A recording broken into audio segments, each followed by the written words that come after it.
Hello friends. Indian economy and Indian financial system के कुछ और हम मेमोरी बेस्ड क्वेश्चंस आज डिस्कस करेंगे। और ये जो भी क्वेश्चंस आज हम लोग डिस्कस करेंगे, ये सारे वही क्वेश्चंस हैं जो आपके मई 2023 में पूछे गए थे। तो इन क्वेश्चंस से आपको आइडिया लग जाएगा कि किस तरह के टॉपिक्स में से जो आपके एग्जाम में से क्वेश्चंस पूछे जाते हैं। सो पहला क्वेश्चन था हमारे यहाँ पे एक, what is ACU and its member countries. तो यहाँ पे जो मेंबर कंट्रीज है उसके नाम के ऊपर, ये जो लास्ट लाइन है ना, इसके ऊपर 1 नंबर का क्वेश्चन पूछा गया था कि कौन कौन सी मेंबर कंट्रीज नहीं है, ACU की कौन कौन सी मेंबर्स कंट्रीज नहीं है। ठीक है, तो ऐसा करके क्वेश्चन था। तो ACU क्या होता है? ACU का फुल फॉर्म है एशियन क्लियरिंग यूनियन। ACU ये एग्जैक्टली क्या है? ये इसमें ना ACU के थ्रू क्या हुआ है कि पेमेंट अरेंजमेंट हुआ है, whereby the participants settle payment for intra-region transactions among the participant central bank on net multilateral basis। तो यहाँ पे क्या हो रहा है कि इन ये जो हमने ये जो कंट्रीज के यहाँ पे नाम लिखे, तो इनके जो सेंट्रल बैंक के बीच में जो सेटलमेंट हो रही है, ठीक है, वो नेट बेसिस पे हो रही है इसी ACU के मेंबर्स के थ्रू। ठीक है, तो वही हमारा एशियन क्लियरिंग यूनियन, जिसमें एशिया की कुछ कंट्रीज है और उनके सेंट्रल बैंक क्या कर रहे हैं, आपस में पेमेंट की सेटलमेंट कर रहे हैं नेट बेसिस पे। The main objective south clearing union are to facilitate payment among member countries. तो जो ये हमने कंट्रीज के नाम लिखे, तो इनके बीच में पेमेंट ईजी हो सके for eligible transactions, thereby economising on the use of foreign exchange reserve and transfer cost. तो इसमें क्या हो रहा है, जैसे नेट बेसिस पे पेमेंट की सेटलमेंट होगी, तो कैसे, जैसे मान लीजिए बांग्लादेश से भूटान कुछ पैसे भेजने हैं, ठीक है, तो बांग्लादेश को मान लीजिए भूटान को 1 लाख रुपए भेजने और भूटान को बांग्लादेश को 50,000 भेजने। ठीक है, तो 50,000 भेजने, तो 50,000 एडजस्ट हो जाएगा और बाकी का जो 50,000 है सिर्फ वही भेजेगा, कौन? बांग्लादेश भूटान को। ये बिल्कुल वैसे ही है, आपको अपने दोस्त को 10,000 देना है और आपके दोस्त को आपको 5,000 देना है, तो वो आपको 10,000 देगा, फिर वो 5,000 देगा, तो बेटर क्या है कि डिफरेंस कितना है? 5,000। सिर्फ आप उसको 5,000 पे कर दीजिए। ठीक है, तो उस तरह से नेट बेसिस पे सेटलमेंट होती है। उससे क्या होता है कि जो ट्रांसफर कॉस्ट है, जो ट्रांसफर कॉस्ट है, वो बच जाती है। ठीक है, और एक बैंकिंग रिलेशनशिप और ट्रेड जो है वो भी काफी प्रमोट होता है इन कंट्रीज के बीच में। वही फायदा है आपका एशियन क्लियरिंग यूनियन का। ठीक है, तो ये बिल्कुल वैसे ही है, जैसे मान लीजिए ये बांग्लादेश इसको 50,000 भेजता और ये इसको फिर 1 लाख भेजता, तो बेटर क्या है कि इसको तो 50,000 भेजने की जरूरत ही नहीं है, सीधे ये जो अपना 1 लाख भेज देगा। ठीक है, ये सीधे सॉरी 50,000 भेज देगा। इसको सिंपल ऐसे समझते हैं, ए ने बी को पैसा भेजना है, तो मान लीजिए इसको 10,000 भेजना है, इसको 5,000 भेजना है, तो दो ट्रांजेक्शन से अच्छा कि डिफरेंस कितना है? 5,000। तो ए बी को सीधे 5,000 भेज देगा, बाकी का 5,000 एडजस्ट हो जाएगा, जो कि बी को ए को देना था। ठीक है, इस तरीके से नेट बेसिस पे इनकी सेटलमेंट हो जाती है। कौन कौन इनके मेंबर्स होते हैं? Bangladesh, Bhutan, Iran, Maldives, Myanmar, Nepal, Pakistan, Sri Lanka. तो इसके क्वेश्चंस जो आपका पूछा गया था, ये उसी के ऊपर पूछा गया था कि कौन कौन से इसके मेंबर्स नहीं है। तो मेंबर्स के नाम आपको मेमोराइज करके जाने चाहिए। ठीक है, बांग्लादेश, फिर भूटान, फिर इंडिया, फिर ईरान, मालदीव, म्यांमार, नेपाल, पाकिस्तान, श्रीलंका। और अच्छा, चाइना जो है इसका पार्ट नहीं है, ये थोड़ा सा याद रखना। और यही आपका ACU। सिंपल सा एक क्वेश्चन इसका पूछा गया था। तो इसकी जो कंट्रीज है, मेंबर कंट्रीज, इनके नाम आपको बिल्कुल अच्छे से याद करके जाने चाहिए। टोटल 9 कंट्रीज के नाम है और ये सारे इंडिया के अड़ोसी पड़ोसी, कोई दूर के नहीं है, सभी एशिया की कंट्रीज हैं। ठीक है, एशिया। तो इससे क्या हो रहा है, इस क्लियरिंग यूनियन की हेल्प से जो पेमेंट है इन सभी कंट्रीज के जो सेंट्रल बैंक है उनके बीच में पेमेंट को इजी बनाने के लिए एशियन क्लियरिंग यूनियन को लाया गया। ठीक है, तो उसका पर्पस ही यही है कि पेमेंट को बहुत इजी अच्छी तरह से किया जाए। जैसे इंडिया के अलग अलग बैंकों के बीच में पेमेंट होती है, तो कौन कराता है? RBI कराता है ना। मान लीजिए SBI से पेमेंट जानी है, नेफ्ट जानी है, HDFC, तो उनका आपस में सेटलमेंट का हिसाब कौन देखता है? RBI देखता है। तो जो एशियन क्लियरिंग यूनियन है, ये भी बिल्कुल RBI की तरह काम करता है, बट फर्क इतना है कि अलग अलग कंट्रीज के जो है सेटलमेंट को, जो पेमेंट की जो है सेटलमेंट को क्लियर करवाता है। वही काम है आपका एशियन क्लियरिंग यूनियन का। एक क्वेश्चन इसके ऊपर था, what is SFURTI scheme? Government की स्कीम है। तो ये स्कीम किसने चलाई है? आपकी जो MSME की जो मिनिस्ट्री है उसने ये स्कीम चलाई है। किसके लिए चलाई है? क्लस्टर डेवलपमेंट के लिए। ठीक है, तो इसमें एग्जैक्टली होता क्या है? इसमें जो छोटी इंडस्ट्रीज होती है, जो ट्रेडिशनल इंडस्ट्रीज, जैसे गाँव में छोटी मोटी लोग घरों में ऐसे छोटे मोटा कुछ काम करते हैं ना, घरों में कपड़ा बुन रहे हैं, कुछ बना रहे हैं, जो आर्टिस्ट, जो छोटे मोटे बिजनेस गाँव में चलते हैं, घर पे ही मिट्टी के कोई बर्तन बना रहे हैं, तो इस तरीके का जो छोटा मोटा बिजनेस चलता है, तो उनके लिए स्कीम चलाई गई है। किसके द्वारा? MSME की मिनिस्ट्री के द्वारा। ठीक है, तो इस स्कीम का पर्पस क्या है? इसका पर्पस है कि जो ट्रेडिशनल इंडस्ट्रीज है, जो आर्टिसंस है, जो कलाकार, मतलब जो गांव में काम करते हैं, कुछ बनाते हैं, कुछ प्रोडक्ट बना रहे हैं, तो उनको क्लस्टर, मतलब उनको जोड़ा जाए। कई सारे छोटे छोटे इंडस्ट्रीज को मिला के एक बड़ा क्लस्टर बनता है। तो क्लस्टर अगर थोड़े से बड़े, उन सबको जोड़ के अगर क्लस्टर बनाया जाएगा, तो उससे क्या होगा कि वो जो है मार्केट में काफी कॉम्पिटेटिव हो पाएंगे, मतलब कॉम्पिटिशन दे पाएंगे मार्केट में, और उनको किया जाए और उनकी जो स्किल्स है उनको भी बढ़ाया जाए। तो यही पर्पस है इस स्कीम का, ठीक है। तो गवर्नमेंट ने जो स्कीम चलाई है SFURTI, इसका फुल फॉर्म है scheme of fund for regeneration of traditional industry, scheme of fund for regeneration of traditional industries. तो ये सबके लिए, जो गाँव की, सबके लिए नहीं है ये स्कीम।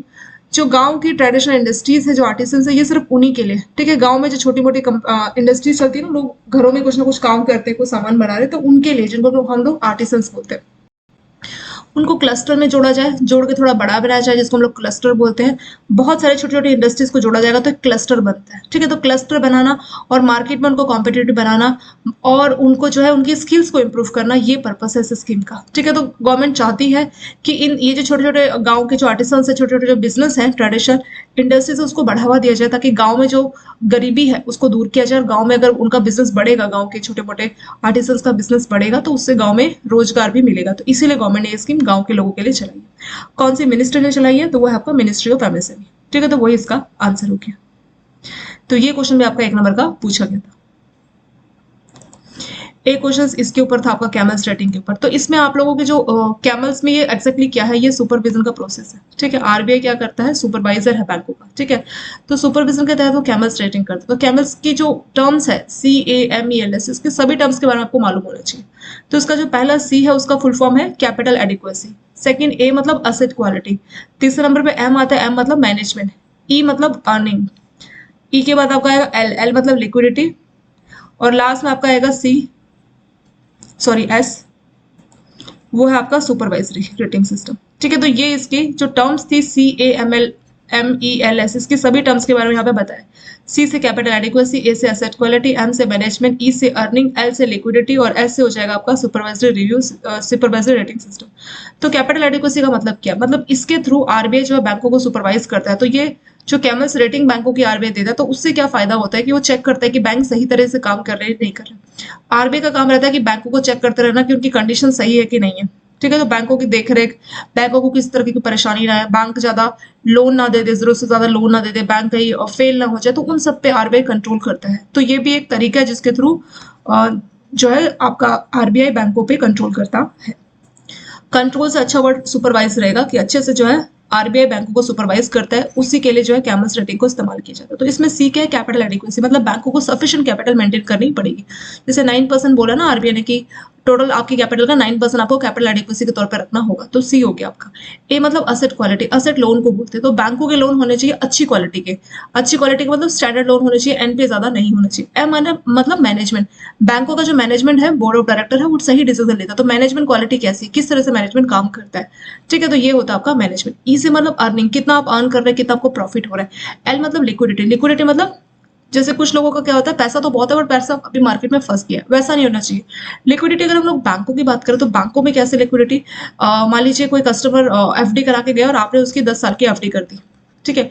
और वो 10 साल की एफडी का पैसा आपने, मान लीजिए वो 10 लाख की एफडी आपने 10 साल के लिए कर दी। और मान लीजिए आपने वो 10 लाख रुपए किसी को लोन के तौर पे दे दिया, हाउसिंग लोन। 10 लाख का आपने क्या किया, हाउसिंग लोन दिया, और कितने साल के लिए, मान लीजिए 20 साल के लिए दिया। तो पूरी रिपेमेंट आने में 20 साल लगेगा। और ये कस्टमर अगर आके बोलता है 10 साल बाद कि मेरे पैसे दो, और आप उसको बोलते हैं कि क्या बोलते हैं कि ये जो है 20 साल के लिए लोन के लिए चला गया, 10 साल बाद आना, ऐसा आप नहीं बोल सकते, ठीक है। अगर आप ऐसा बोल रहे हैं, आपके पास पैसा नहीं है उसको देने के लिए, तो उसका मतलब लिक्विडिटी का इशू, आपके पास सफिशिएंट लिक्विडिटी नहीं है। तो आरबीआई बैंकों की चेक करता है कि उनके पास सफिशिएंट लिक्विडिटी होनी चाहिए। कोई भी कस्टमर कभी भी एफडी ब्रेक करे, कुछ भी करे, बैंकों के पास पैसा हमेशा रहना चाहिए, तो वो है लिक्विडिटी। लास्ट आता है सुपरवाइजर रेटिंग सिस्टम। इसके थ्रू जो है सुपरवाइजर जो है बैंकों को रिव्यू करता है, उनको देखता है कि किस तरह से वो अपनी एक्टिविटी को कर रहे हैं। तो यही आपकी कैमल्स होगी। तो इसमें जो टर्म्स है, सी को क्या बोलते हैं, ए को क्या बोलते हैं, एम, इसके टर्म्स की फुल फॉर्म भी आपको याद करके जानी चाहिए। इसके ऊपर भी 1 नंबर का क्वेश्चन पूछा गया था। एक क्वेश्चन इसके ऊपर था आपका, what is brown field and green field.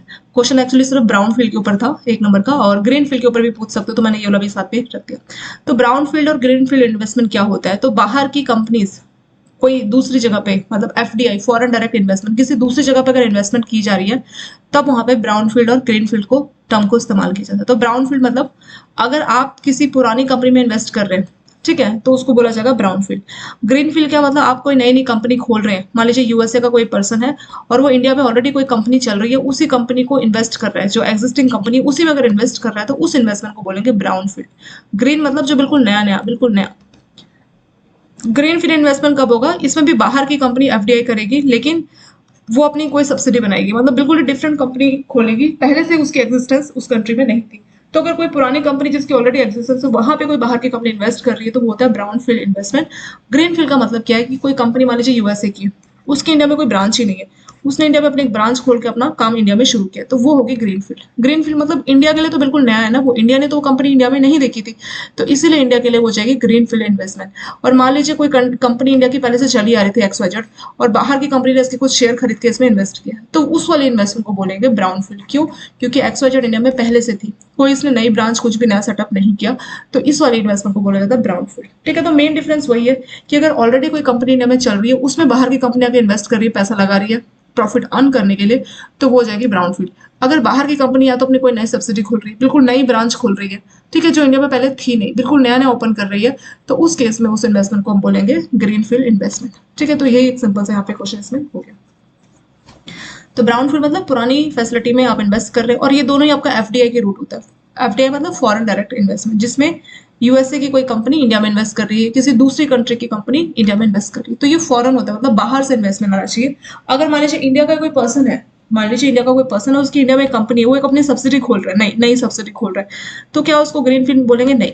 ये सेम पर्सन अगर सेम कंट्री में उस कंटेक्स में यूज होता ही नहीं है। ब्राउन फील्ड और ग्रीन फील्ड का जो ये टर्म है ना, ये तब इस्तेमाल होता है जब आप अपनी कंट्री को छोड़ के किसी दूसरी कंट्री में इन्वेस्ट कर रहे हैं, तभी ये टर्म यूज में आती है।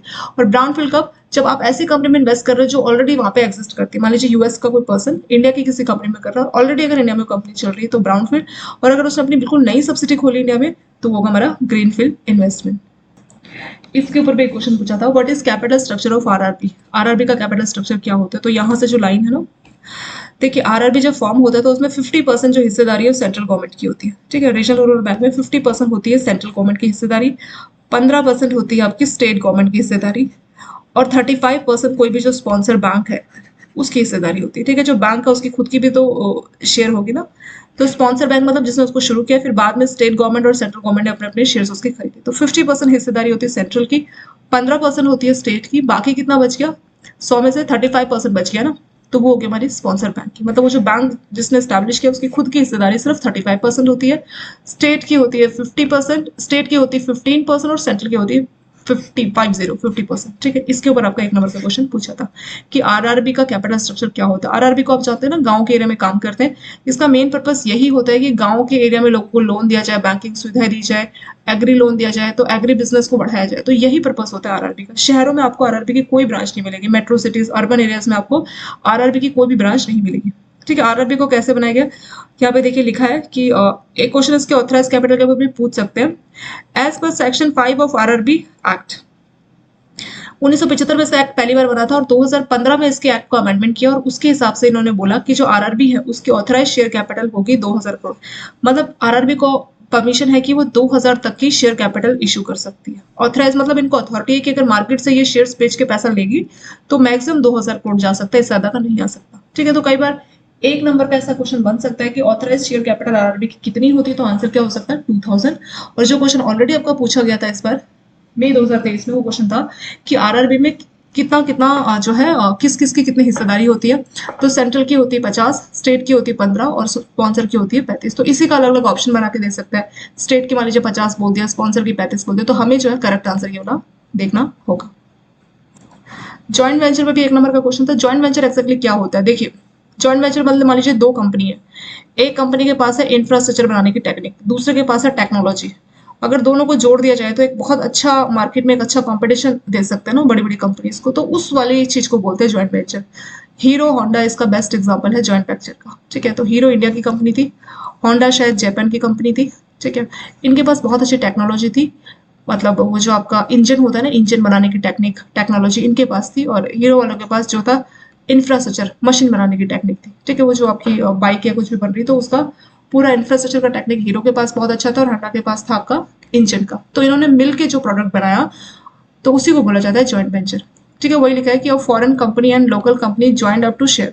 तो इसमें फॉरेन कंपनी मान लीजिए होंडा हो गई और लोकल कंपनी मान लीजिए इंडिया की हीरो कंपनी होगी। पहले ये हीरो साइकिल से बनाती थी। ठीक है, फिर बाद में ये बाइक की सबके बिजनेस में आई, टू व्हीलर के फील्ड में, तब इसने होंडा के साथ मिलके जो उसकी शुरुआत की थी। फिर बाद में ये वैसे अलग हो गए थे, अब हीरो अपना अलग हो गया, होंडा अलग हो गया। उसका कारण भी कुछ ऐसा ही था कि इनके बीच में कुछ डील थी कि अलग से जो है होंडा अलग से जो है टू व्हीलर्स लेके नहीं लाएगी, अलग से नहीं लाएगी, हमारे पार्टनरशिप के साथ ही ऐसा करेगी। फिर इसने कुछ ऐसा मतलब एग्रीमेंट ब्रेक किया था, जिसकी वजह से इनका जो खुद का जॉइंट वेंचर था उसको अलग करना पड़ा। अलग होने के बाद भी ये अपना दोनों अपना अच्छा कर रहे हैं, ऐसा नहीं कि दोनों की मतलब अच्छी मार्केट में, ये दोनों ही बहुत अच्छा कर रहे हैं। हीरो भी बहुत अच्छा कर रहा है अलग होके भी, और होंडा भी काफी अच्छा कर रहा है। तो जॉइंट वेंचर मतलब एक फॉरेन कंपनी किसी लोकल कंपनी के साथ मिल जाती है, ठीक है, और फिर जो है उससे फायदा क्या होता है, टेक्नोलॉजी उनकी शेयरिंग होती है, इन्वेस्टमेंट शेयरिंग होती है, और प्रॉफिट भी शेयरिंग होती है। तो उसी को बोलते हैं जॉइंट वेंचर, मिल के काम करना, वो जाएगा हमारा जॉइंट वेंचर। और कई बार बहुत से बैंक क्या करते हैं, इंश्योरेंस कंपनी के साथ मिलके क्या करते हैं, इंश्योरेंस का बिजनेस करते हैं, तो वो भी एक टाइप का आपका जॉइंट वेंचर का एग्जांपल इसमें हो गया। तो एक नंबर का अगर पूछ सकते हो तो सिंपल सी चीज है कि बाहर की कंपनी इंडिया की किसी कंपनी के साथ मिल जाए, वो एक स्पेशली आपका जॉइंट वेंचर के टर्म में इस्तेमाल किया जाता है। या इंडिया की कंपनी भी किसी दूसरे सब्सिडी के साथ मिलकर अगर काम कर रही है दूसरे फील्ड की, तो वो भी एक टाइप का जॉइंट वेंचर इसमें हो जाएगा। इसके ऊपर आपका क्वेश्चन पूछा गया था, what is NITI Aayog strategy for new India 75, ठीक है। तो क्या स्ट्रैटेजी थी, तो इंडिया की आज़ादी के 75 ईयर्स कंप्लीट हो गए थे, तो उसके लिए आपका न्यू इंडिया 75 जो है, इस स्ट्रेटेजी को नीति आयोग के द्वारा लाया गया था। तो इसका मेन पर्पस क्या था, इसका पर्पस था कि जो आज़ादी के 75 ईयर्स कंप्लीट हो गए, तो अब जो इंडिया है वो पुराना इंडिया नहीं रहा। अब उसमें पहले के अगर हम कंपैरिजन करें तो उसके हिसाब से काफ़ी चीज़ें नई हैं, और बहुत सारा एक चेंज की यहाँ पे बात की गई थी इन 75 स्ट्रैटेजी में। इन्होंने टोटल देखिए क्या किया था, टोटल 41 एरियाज है जिस पे इन्होंने फोकस किया था, प्रॉपर एक डॉक्यूमेंट रिलीज किया था कि जो नया इंडिया बनेगा उसमें ये चीजें होंगी, ठीक है। तो हर साल का इसमें ऑब्जेक्टिव सेट था, और इसमें टोटल 41 क्रिटिकल एरियाज की बात की गई थी। 41 एरियाज को 41 चैप्टर्स में इन्होंने डिवाइड किया, जो कि आपके 4 सेक्शन को कवर करता है। एक था ड्राइवर्स, दूसरा था इंफ्रास्ट्रक्चर, तीसरा था इंक्लूजन, और चौथा था गवर्नेंस। तो इन 4 सेक्शन की बात आपके 41 चैप्टर्स में की गई थी। ये 41 चैप्टर्स आपके न्यू इंडिया को रिप्रेजेंट कर रहे हैं, ठीक है। तो वही था आपका नीति आयोग स्ट्रेटेजी। तो देखिए दिसंबर 2018 में क्या हुआ, NITI Aayog publish it's comprehensive national strategy for new Delhi including clear objective for 2022-2023। तो 2018 दिसंबर में ये जो है लॉन्च किया गया था। इसमें बताया था कि क्या ऑब्जेक्टिव इंडिया के हैं, नए इंडिया के क्या क्या ऑब्जेक्टिव है, क्या क्या स्ट्रेटेजी है। It is a full exposition spanning 41 critical area that recognise previous. तो इसमें 41 एरियाज की बात की गई थी। इसमें देखा गया था कि क्या रिकमेंड करना चाहिए, ठीक है, जो भी ऑब्जेक्टिव उसको पूरा करने के लिए क्या क्या करना चाहिए। तो उन सबकी रिकमेंडेशंस की बात इन 41 क्रिटिकल एरियाज में की गई थी ड्यूरिंग द डॉक्यूमेंट क्रिएशन। तो जब ये डॉक्यूमेंट्स बन रहा था जिसमें 41 चैप्टर्स थे, 41 एरियाज थे, तो उसमें 800 stakeholders from a government central, चाहे बात कर लीजिए central government, state government, district level, या 550 एक्सटर्नल स्पेशलिस्ट, तो उन सबको कॉन्टेक्ट किया गया था, और उसके बाद जाके जो है ये नीति आयोग 75 का जो है डॉक्यूमेंट क्रिएट किया गया था। तो सबसे बात करके कॉन्टेक्ट करके जो ये डॉक्यूमेंट बनाया गया था। ये जो आपका डॉक्यूमेंट था, इसमें 41 आपके टोटल चैप्टर्स थे, और इसको 4 सेक्शन में डिवाइड किया था। तो पहला चैप्टर था आपका ड्राइवर्स, दूसरा था इंफ्रास्ट्रक्चर, तीसरा था इंक्लूजन, और चौथा था गवर्नेंस। तो इन चारों के बारे में थोड़ा सा हम लोग देख लेते हैं कि एक्जैक्टली क्या है, ठीक है। इसके ऊपर भी आपका क्वेश्चन पूछा गया था कि ये एक्जैक्टली क्या है। तो 2 नंबर तक का क्वेश्चन इस टॉपिक में से था आपका। तो पहला आता आपका ड्राइवर्स। ड्राइवर्स का मतलब क्या है, the first section on drivers focus और engine of economic performance. Drivers मतलब ग्रोथ, इंजन, हमारी इकोनॉमिक की परफॉर्मेंस अच्छी हो, उसकी ग्रोथ हो, उसके लिए क्या करना चाहिए, किस चीज पर फोकस करना चाहिए, ठीक है। तो वो बात इस वाले चैप्टर्स में की गई थी। ग्रोथ एंड एम्प्लॉयमेंट की ग्रोथ हो, हमारी इकोनॉमी ग्रो करे, एम्प्लॉयमेंट मिले लोगों को, ठीक है। डबलिंग ऑफ फार्मर्स इनकम, जो किसान है 2022 तक बोला था ना कि किसानों की आय डबल कर दी जाएगी, तो वो भी इसमें बात की गई थी। Upgrading the science technology and innovation ecosystem and promoting sunrise sector like fintech. तो जो साइंस है, टेक्नोलॉजी, उसको अपग्रेड किया जाए।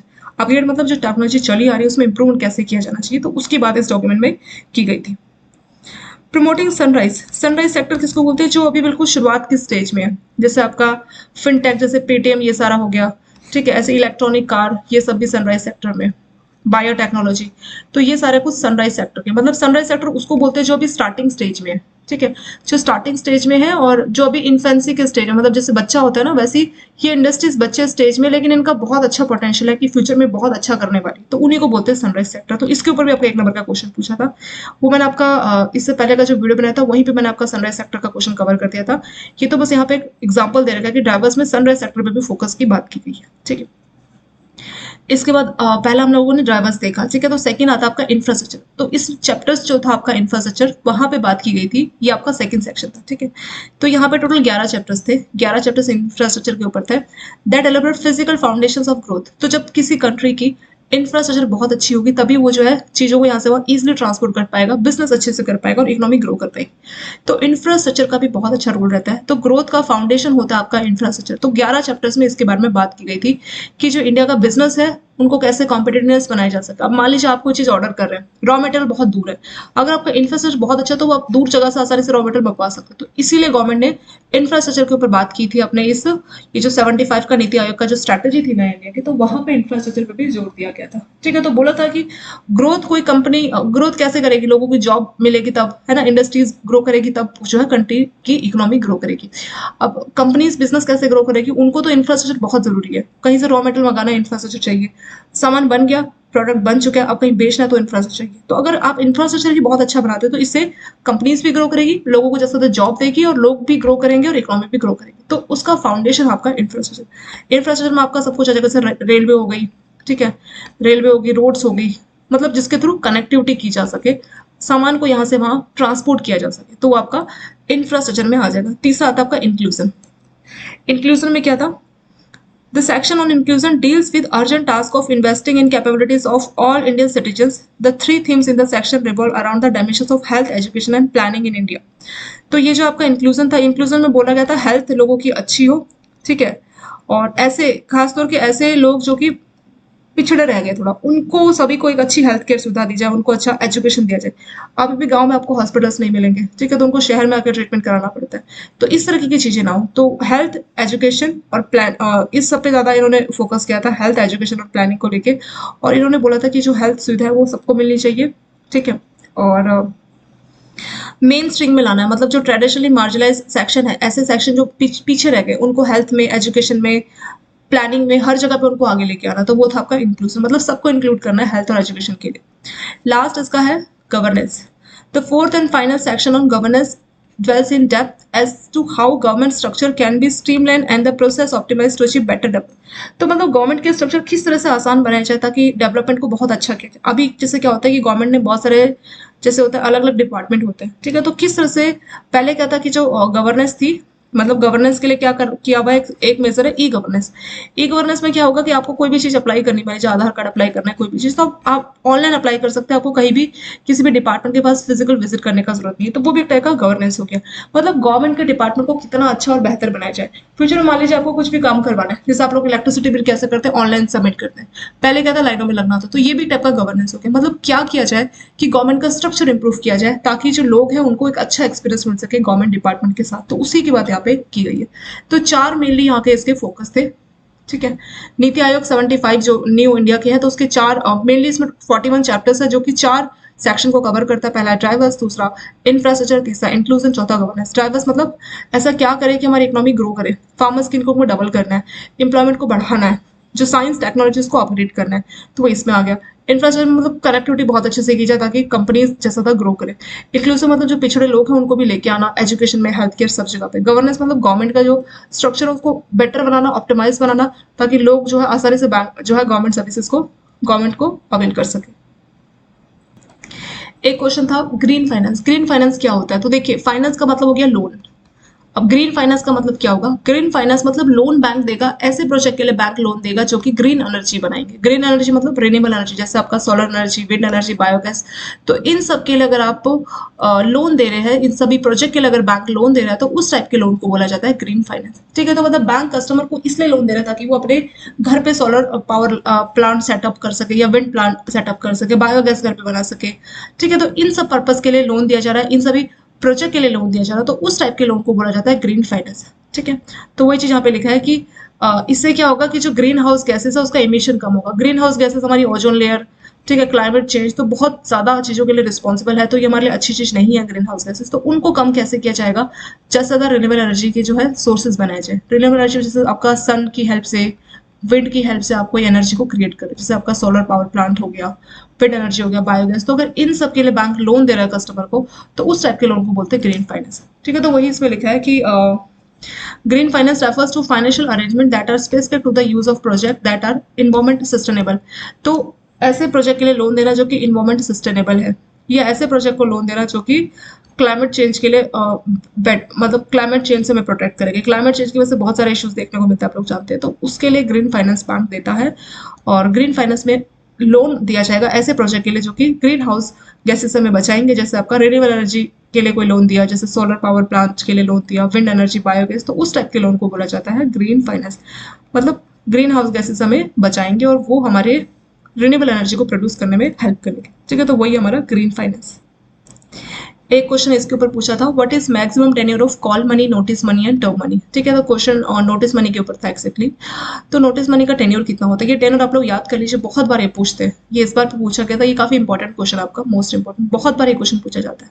ठीक है, एक तो ये क्वेश्चन बहुत बार पूछा जाता है और केवाईसी का भी क्वेश्चन बहुत पूछा जाता है। ठीक है, ये एक्जेक्टली आपके वैसे प्रिंसिपल में पूछते हैं, पर कई बार आपके इकोनॉमी में पूछ सकते हो। तो केवाईसी में केवाईसी अपडेट कितना फ्रिक्वेंसी में होता है, तो जो हाई रिस्क वाले हैं उनका 2 साल में, मीडियम रिस्क वाले का 8 साल में, लो रिस्क वालों का 10 साल में। ठीक है, ये क्वेश्चन बहुत पूछते हैं।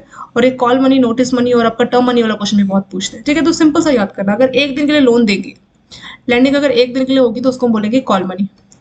एक दिन से ज्यादा यानी 2 दिन से अगर 14 दिन के लिए लोन दिया जाएगा तो उसको बोलेंगे नोटिस मनी। 14 दिन से 1 साल तक लोन दिया जाएगा तो उसको बोला जाएगा टर्म मनी। ठीक है, तो वही आपका call money, notice money, term money. Call money मतलब एक दिन के लिए अगर आप लोन दोगे, बैंक आपस में एक उसको लोन दे रहे वन डे के लिए, उसको बोला जाएगा कॉल मनी। 2 दिन से 14 दिन के लिए लोन दिया जाएगा तो उसको बोला जाएगा नोटिस मनी। 14 दिन से 1 साल तक के लिए लोन दिया जाएगा तो उसको बोला जाता है टर्म मनी। ठीक है, तो वही इसका टेन्योर है। टेन्योर को लेके क्वेश्चन कई बार आ जाता है, तो ये आपका सिंपल सा इंपॉर्टेंट क्वेश्चन इसमें हो गया। एक क्वेश्चन इस टॉपिक में से था कि ट्रेजरी बिल्स का टेन्योर क्या होता है। ट्रेजरी बिल्स एक्जेक्टली क्या होता है, ट्रेजरी बिल्स गवर्नमेंट के द्वारा इशू किए जाते हैं। ठीक है, गवर्नमेंट को पैसे चाहिए होते हैं ना, तो गवर्नमेंट अपने बॉन्ड्स इशू करते हैं, तो ट्रेजरी बिल भी एक टाइप का गवर्नमेंट बॉन्ड होता है। इसको गवर्नमेंट इशू करती है। आरबीआई गवर्नमेंट का एजेंट बन के बॉन्ड्स इशू करता है आरबीआई के बिहाफ पे। तो ट्रेजरी बिल्स इशू कौन करता है, इशू करता है आरबीआई। किसके बिहाफ पे, क्या पैसे आरबीआई को चाहिए, नहीं, आरबीआई को नहीं चाहिए, वो सिर्फ गवर्नमेंट का एजेंट बनके गवर्नमेंट डिपार्टमेंट को पैसा चाहिए होता है, तो उसके लिए वो गवर्नमेंट के बिहाफ पे जो है ट्रेजरी बिल्स इशू करता है। एक ट्रेजरी बिल्स आपका 25,000 के मल्टीपल में आप ले सकते हैं।